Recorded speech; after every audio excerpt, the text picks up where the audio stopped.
Oke, teman-teman Independent Training, balik lagi di channel Independent Training yang khusus membahas terkait materi-materi perkuliahan. Kali ini kita akan membahas intangible asset, ya masih dari sumber yang sama. Kurang lebih subtopiknya adalah definisi intangible asset itu sendiri, seperti apa saja bentuk dari intangible asset. Apakah financial asset masuk ke dalam intangible asset? Nanti kita cari tahu. Kemudian ada beberapa istilah yang sama dengan tangible asset seperti atau aset tetap seperti impairment, ya. Apakah impairment juga berlaku di intangible asset? Kemudian juga nanti kita akan bahas terkait tentang amortisasi dari intangible asset, ya. Apa saja yang diamortisasi, dan berikutnya adalah pembahasan terkait tentang kegiatan R&D activity, ya, di video akhir nanti, ya. Jadi ikutin terus. Nah, sekarang yang pertama kita akan bahas sebetulnya apakah itu intangible asset itu sendiri.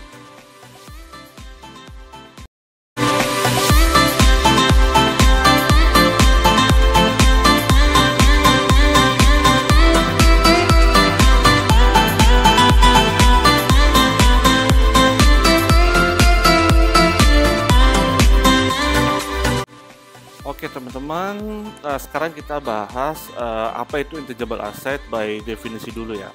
Nah, karena kadang kita mix, takutnya adalah bahwa financial asset misalkan karena dia bangunannya tidak gedung, apakah dia intangible asset juga? Nanti kita akan coba cari tahu di sini. Nah, ini beberapa bahasan yang akan kita kupas lebih lanjut terkait dengan karakteristik dari intangible asset itu sendiri. Ada 3 karakteristik, apa saja? Nanti kita ikutin terus. Types of intangible, jadi many types, many kind of intangible asset yang teman-teman perlu tahu. Bentuknya bisa berupa surat berharga, ataupun bentuknya bisa juga dengan surat berharga ini artinya kontraktual legal, ya. Nah, kemudian marketing related, tadi kita lihat bentuk dari marketing related itu apa. Kemudian ada kontrak, tadi yang saya bilang surat berharga. Kontrak ini karena memang bisa jadi memiliki potensial cash flow, ya. Kemudian ada impairment ataupun penurunan nilai dari intangible asset itu sendiri. Yang terakhir tentang activity dari R&D, karena bisa jadi R&D itu terdiri dari beberapa fase. Ini artinya R&D yang kita kembangkan sendiri, ya. Probability-nya bisa jadi dia terdiri dari beberapa fase, dan ternyata pada saat beberapa fase itu bisa jadi memiliki variety of cost. Nah, cost mana saja yang bisa kita expense-kan, yang bisa kita capitalize, itu nanti akan ada pembahasannya sendiri, ya. Oke. Nah, sekarang kita lanjut aja ke definisi dan karakteristik dari intangible itu sendiri, ya. Nah, jadi intangible, what is exactly are intangible asset? Intangible asset memiliki 3 karakteristik, ya. Pertama, they are identifiable, ya. Dapat diidentifikasikan. To be identifiable, an intangible asset must either be separable from the company, can be sold or transferred, ya.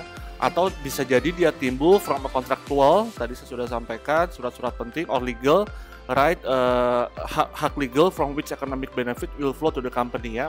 Jadi ada asumsi yang bisa ditentukan, yaitu adalah will flow economic benefit to the company, ya. Akan mengalir cash inflow kepada memberikan manfaat cash flow terhadap perusahaan, ya.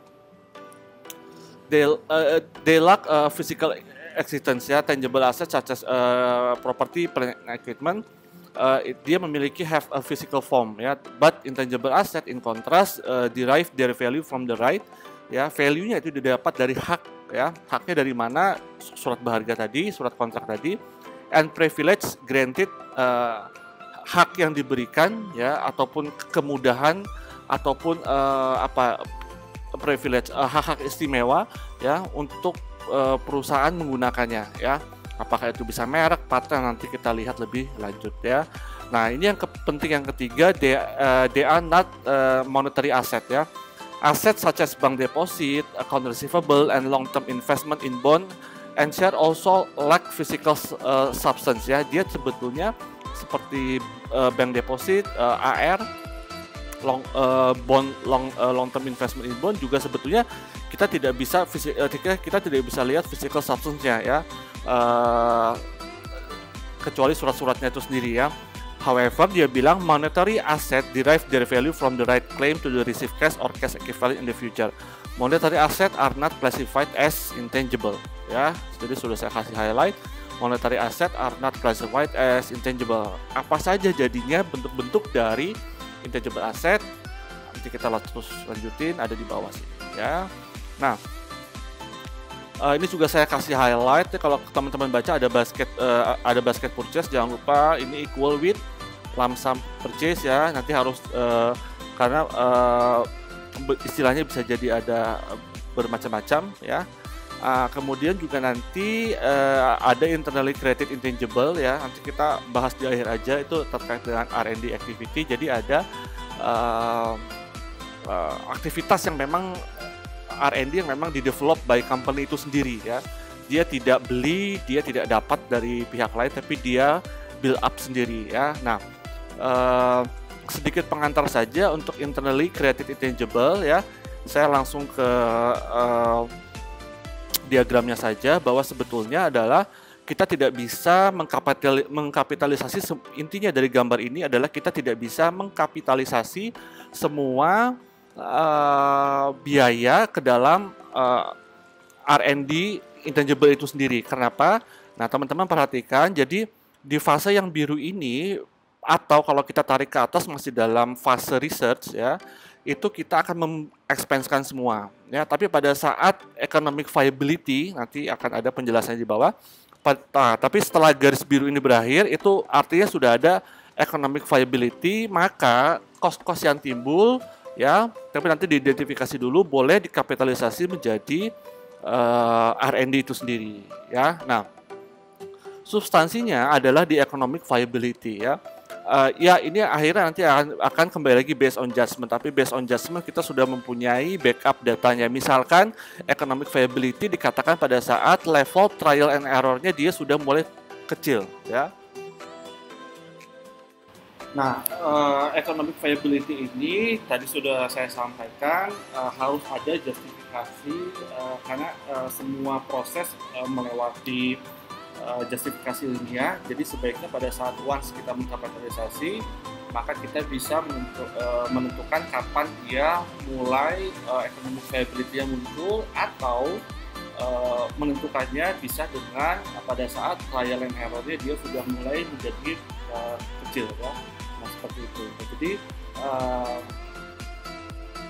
secara definisi economic viability dia bilang mengindikasikan that the project is far enough along in the process such that the economic benefit of R&D project will flow to the company ya. Jadi kita sudah mulai berekspektasi benefit dari R&D tadi sudah will flow to the company. Will itu berarti ya masih ke depan akan, tapi tingkat visibility-nya sudah cukup dekat ya. Nah, companies dia bilang expense all research phase cost pada fase research ya, and some development and some ya. Jadi kalau teman-teman perhatikan development pada saat fase development, some itu sebagian boleh di kapitalisasi, tapi juga ada yang di expense-kan ya, seperti di sini ya. Jadi pada saat development ini some-nya mungkin kalau kita lihat masih ada. Jadi kalau kita bilang apakah bisa development cost itu dikapitalisasi semua based on teori, maka hanya some development phase cost yang bisa dikapitalisasi seperti itu ya. Nah, kemudian sini masuk ke amortization of intangible ya. Jadi di sini teman-teman, amortisasi itu kurang lebih penurunan nilai dari intangible ya. Kita masuk dulu ke teorinya. The allocation of the cost of intangible asset in a systematic way is called amortisasi ya. Intangible have either limited life ya, useful life, or indefinite useful life. Jadi ada yang memiliki masa umur dari intangible asset atau indefinite useful life ya, atau tidak, kita tidak bisa define ya. Saking panjangnya dia menjadi indefinite useful life ya. For example, dia bilang company nama yang di intangible-nya Disney-nya has both type of intangible Disney amortize its limited life intangible asset. Jadi pada saat dia limited life intangible asset then amortize, but if does not amortize it means dia indefinite life intangible asset ya. itu. Jadi pada saat bisa di-recognize limited life-nya intangible asset dan amortize. If does not amortize, maka dia indefinite life intangible asset. Oke, nah itu terkait dengan penurunan nilai dari intangible asset ataupun amortisasi. Nah, kita lanjut lagi, ini terkait dengan indefinite life ya, yang tadi karena ada definite life, ada indefinite life ya. Indefinite life apa artinya? Means that there is no foreseeable ya, limit on the period of time of which intangible asset is expected to provide cash flow. Jadi di sini agak kesulitan nih untuk melihat foreseeable-nya kapan melihat expected profit cash flow-nya. Makanya company does not amortize an intangible asset with an indefinite life ya. Sudah saya highlight warna hijau, company tidak mengamortisasi an intangible asset with an indefinite life karena kita tidak bisa predict foreseeable expected profit cash flow ya. Companies also must test indefinite life intangible asset for impairment ya. Oh, jadi di sini saya highlight. Jadi kita akan menggunakan untuk indefinite life intangible asset ya, itu adalah dengan impairment ya. Jadi teman-teman sekarang sudah bisa mendefine kapan saya mengamortisasi, kapan saya menggunakan istilah ini ya. Kita lanjutkan. Nah, sekarang kita masuk ke bentuk-bentuk dari type of intangible asset ya. Ada 6 di sini menurut teori. Ada marketing related intangible asset, customer related intangible asset, artistic related intangible asset, contract related intangible asset, dan technology related intangible asset. Yang terakhir goodwill ya. Apakah itu goodwill kita akan bahas ya. Marketing related intangible asset, saya mau masuk ke contohnya saja, itu adalah kita lihat case-nya ya. Nah, jadi apa sebetulnya customer related intangible asset? Di sini contohnya itu adalah customer list of large newspaper ya. Jadi customer database itu adalah bentuk dari customer related intangible asset. Jadi kalau misalkan Anda pernah mengalami ditelepon oleh tiba-tiba oleh perusahaan asuransi atau perusahaan perbankan yang menawarkan produk-produknya tanpa Anda menyadari bahwa Anda pernah mendaftarkan nama, nomor telepon, alamat email ke perusahaan yang tadi saja baru menelpon Anda, maka bisa jadi dia memiliki customer database. That is customer related intangible asset ya, karena memang ada kerahasiaan data. Kalau Anda perhatikan, hati-hati, makanya pada saat Anda memberikan tanda tangan untuk setiap produk perbankan, produk financial, karena bisa jadi ada klausal Anda menyetujui bahwa data Anda boleh dipergunakan untuk kepentingan jasa keuangan lainnya ya. Nah, disitulah awal mulanya customer database bisa beredar ya. Nah, to illustrate dia bilang assume that Green Market AG acquire customer list of large newspaper. Ini case-nya adalah customer list dari perusahaan newspaper senilai 6 juta ya. This customer database include name, contact detail, order history, and demographic ya. Nah, sudah pasti customer database ini memungkinkan untuk mendapatkan expected cash flow. Kenapa? Karena pada saat kita memegang database, saya menelpon Anda sebagai agent produk financial, maka dimungkinkan Anda tertarik untuk membeli produk keuangan saya, either itu asuransi, deposito, ya, kartu kredit misalkan, atau KTA misalkan, kredit tanpa ajudan, ya. Nah, bisa jadi Anda tertarik. Itu sebabnya customer database dimungkinkan ada expected future cash flow-nya. Ya. Jadi soalnya bahas, emang ada kita pegang intangible asset yang tidak ada expected future cash flow-nya. Nah, untuk customer database juga ada expected future cash flow-nya, karena produknya real, bisa kita value, ya. Nah, ini customer list harganya 6 juta, Anda beli 6 juta, customer database-nya cash-nya Anda keluar 6 juta, ya. Diamortisasi selama 3 tahun, ya. Jadi artinya di tahun ketiga Anda akan melihat bahwa customer database tadi sudah tidak bisa memberikan expected future cash flow, ya. Either itu sudah berhasil di follow up semua, either itu sudah tidak lagi ada potensial customer yang bisa di follow up, ya. Nah, di sini ada pengecualian, but what if green market determine that it can sell. Jadi bisa jadi customer database tadi Anda predik, di tahun ketiga mungkin saya akan menjual customer database tadi ke pihak lain seharga 60.000 ya. Dan Anda menentukan di awal bahwa ada residual value, akan ada nilai sisa dari customer database tadi yang Anda subtract, Anda kurangkan di awal ya. Sehingga amortization base-nya menjadi 5940 dibagi dengan 3 ya. That's it, itu saja yang membedakan ya. Anda bisa determine residual value-nya di awal, Anda mau pilih mau jual lagi atau Anda tidak akan memberikan kepada pihak lain habis ya, atau Anda tentukan residual value dengan Anda menjual customer base tadi kepada pihak lain yang membutuhkan ya. Itu customer related intangible asset ya. Artistic related intangible asset contohnya di sini ada copyright ya. Copyright itu hak yang diberikan oleh pemerintah, Anda harus mendaftarkan copyright. Kemudian kontrak related intangible asset ada franchise ya. Sekarang banyak sekali franchise itu adalah bentuk dari kontrak related intangible asset. Hampir Anda setiap hari menemukan pada proyek franchise yang Anda pakai ya. Nah, bagaimana dia bilang untuk franchise, a company should amortize the cost of franchise ya with a limited life as operating expense over the life of the franchise. Ya, jadi kita akan mengamortisasi selama umur over the life of the franchise. Ya. Itu perlakuan untuk franchise, teknologi related intangible asset, paten ya. Paten di sini give the holder exclusive right to use, manufacture, and sell the product ya. Itu paten, umur dari paten ya, paten memiliki umurnya sendiri ya. Kemudian untuk paten ini sudah dibahas ya sebagian ya. Kita akan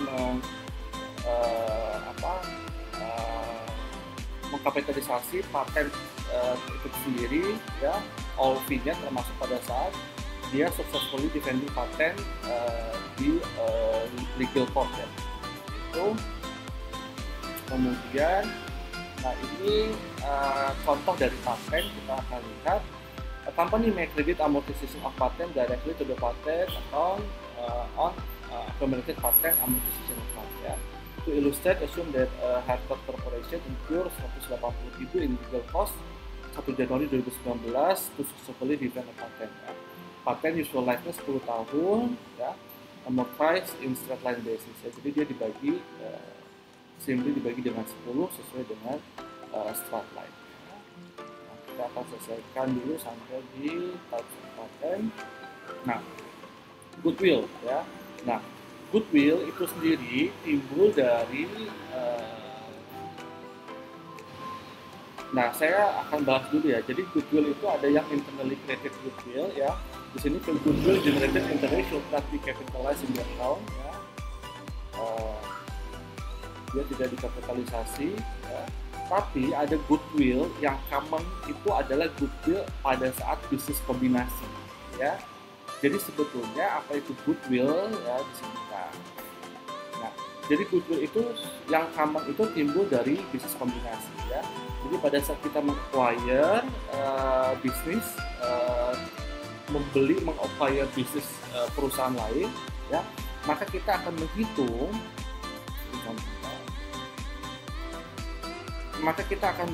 semua. Nah, as indicated earlier, goodwill is recorded only when entire business is purchased ya. Jadi goodwill yang direcorded itu bukan internal goodwill. Jadi goodwill yang direcord itu adalah pada saat dia purchase entire business ya. To record goodwill, a company compares the value of the net tangible asset and identifiable intangible asset with the purchase price at the acquired business ya.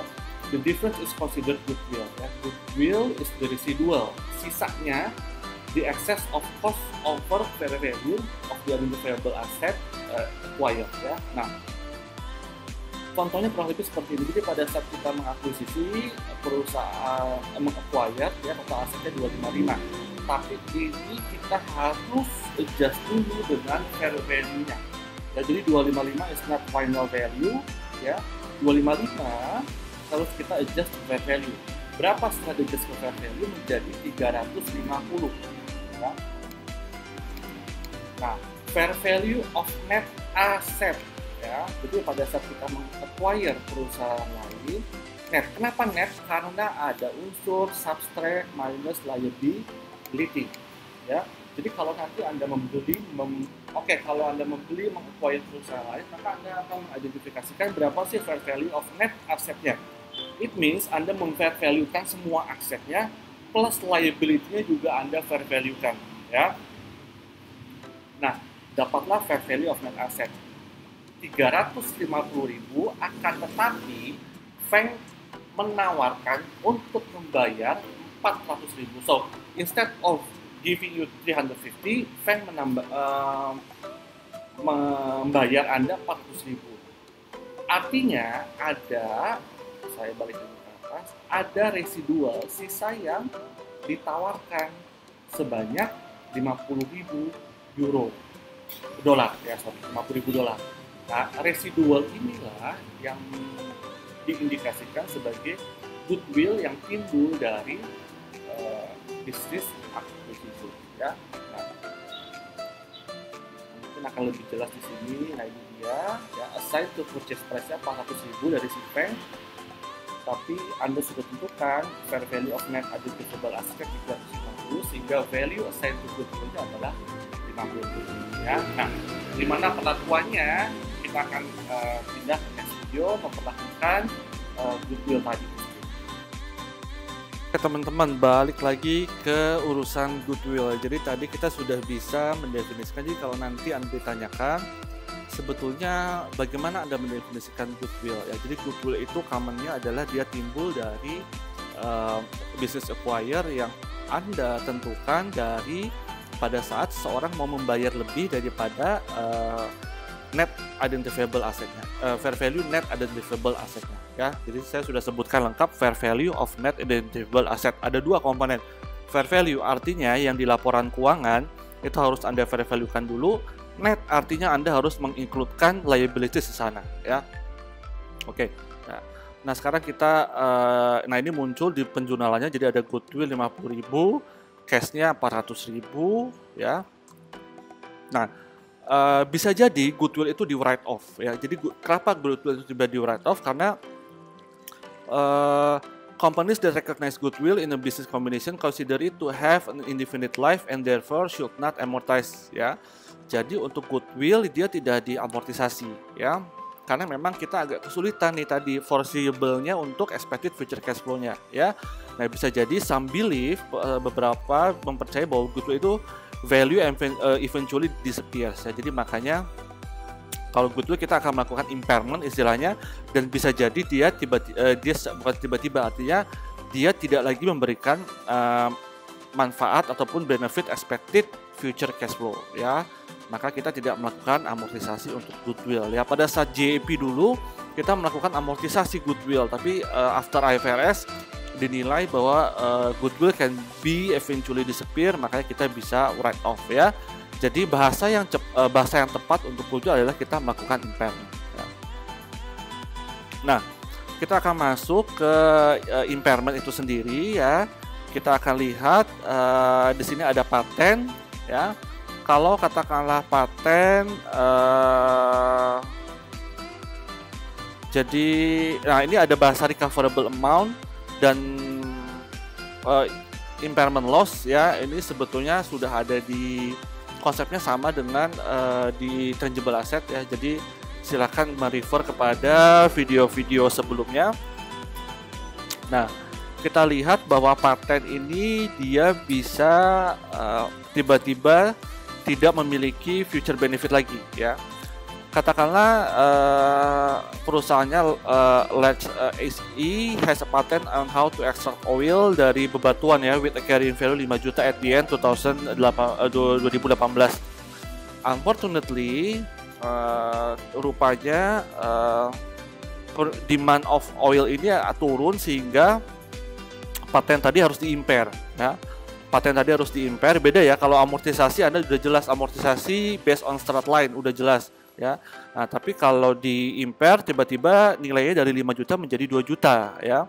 Nah, ada istilah value in use, silakan dibuka lagi konsep dari impairment-nya ya. Nah, ini sehingga ada loss on impairment 3 juta ya. Nah, ini pencatatannya loss on impairment pada patennya di kredit ya. Debit ketemu kredit ya, nanti ada selisihnya.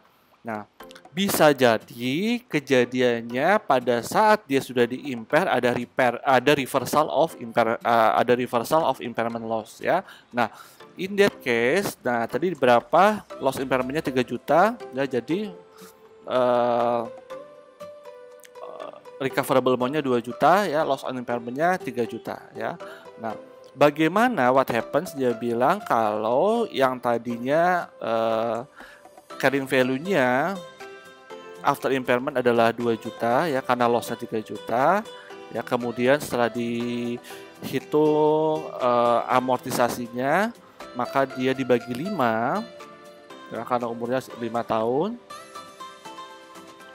Nah, sekarang pada saat di tahun yang 1,6 juta atau tahun pertama dia diamortisasi ya, nilainya naik menjadi 1,750, artinya ada kelebihan 150 yang dinyatakan sebagai recovery of impairment loss ya. Jadi patennya dibalikan kembali, tadi kredit ya, sekarang di debit sebesar 150, ada recovery of impairment loss sebesar 150 ya. Nah, itu kalau kita memperlakukan dia dimungkinkan adanya impairment dan ada reversal of impairment loss ataupun recovery of impairment loss ya. Nah, berikutnya sama, kalau ini broadcast license ya, broadcast license yang tadinya 2 juta sekarang diestimasi menjadi 1.500.000 ya.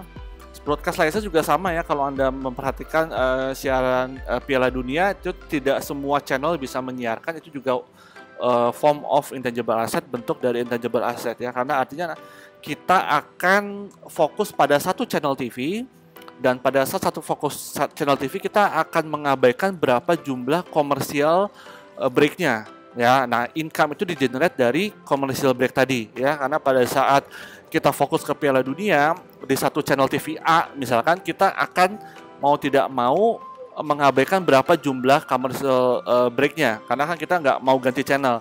Nah, disitulah masuk expected dari future cash flow ya. Nah, sama ini juga broadcast dimungkinkan juga broadcast license juga bisa untuk mengalami impairment ya. Nah,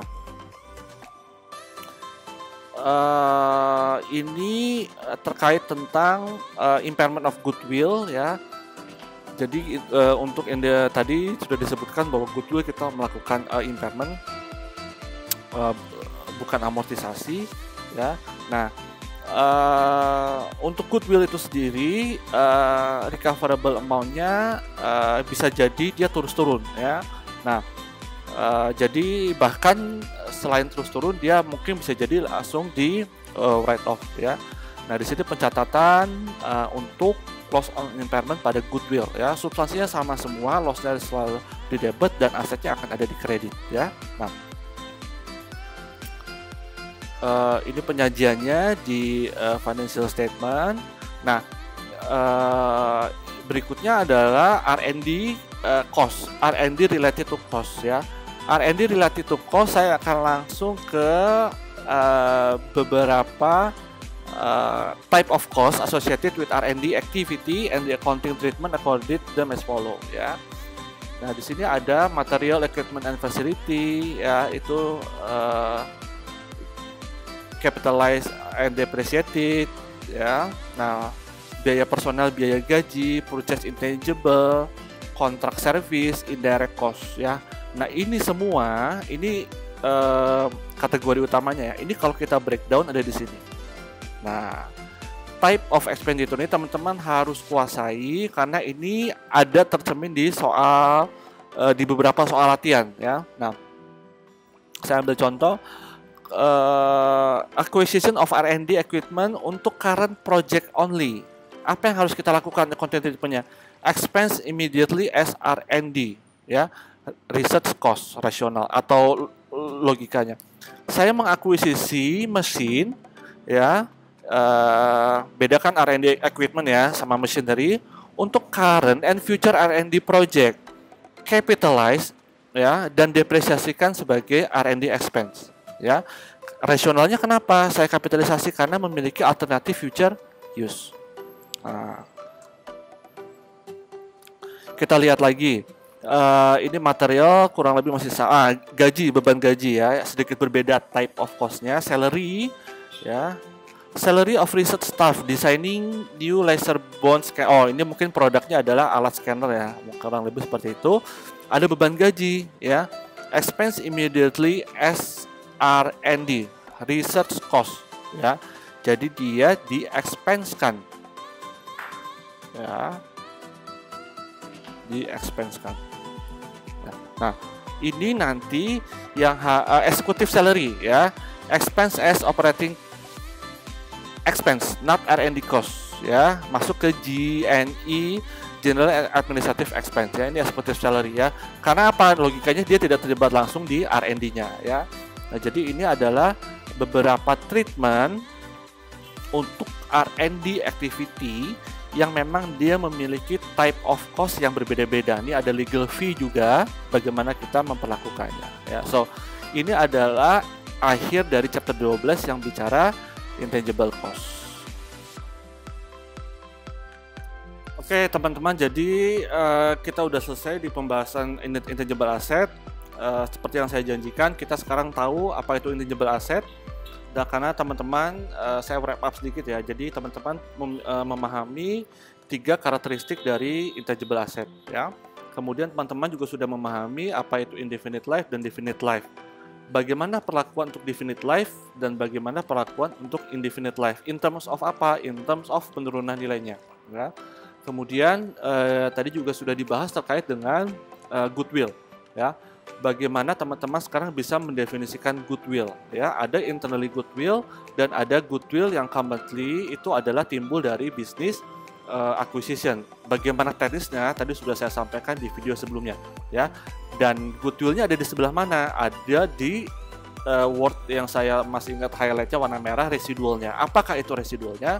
Teman-teman sudah bisa mendefinisikan ya. Nah, yang terakhir itu adalah pembahasan tentang R&D activity ya. Jadi R&D activity ini berbicara R&D-nya yang develop internally. Karena pada saat develop internally melewati beberapa fase dan kita menemukan beberapa type of cost yang berbeda-beda. Nah, type of cost yang berbeda-beda ini membutuhkan accounting treatment dengan rasionalnya masing-masing sendiri. Ya, tadi summary-nya sudah ada di tabel yang terakhir, video yang sebelum ini banget. Ya, nanti bisa dilihat beberapa type of cost-nya. Ya, nah, jadi itu adalah wrap up dari chapter intangible asset ataupun aset tidak berwujud. Jadi teman-teman boleh tanya, boleh komen. Tinggal ketik aja kalau pertanyaannya di komen di bawah. Oke. Sampai ketemu di pembahasan chapter-chapter berikutnya.